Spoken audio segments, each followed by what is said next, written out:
Ва Аяла Ыбырай Алтынсарин атындағы орта мектебінің даярлық сынып оқушысымын. Абай Құнанбайұлы, жасымда ғылым барып ескермедім. Пайдасын көре тұра тексермедім. Ер жеткен соң түспеді осыма, қолымды мезгілінен тез шермедім. Бұл махрум қамағына кім жазалы? Қолымды дөп сермесем өскермедім. Адамның бір қызығы бала деген, баланы оқытуды жек көрмедім. Баламды медресеге бүдеп бердім. Қызмет қызын шен алсын деп бермедім.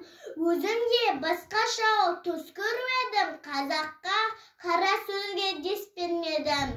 Еңбегімді бірер еш адам жоқ. Түбінде тыныш жүргенді теріс көрмедім.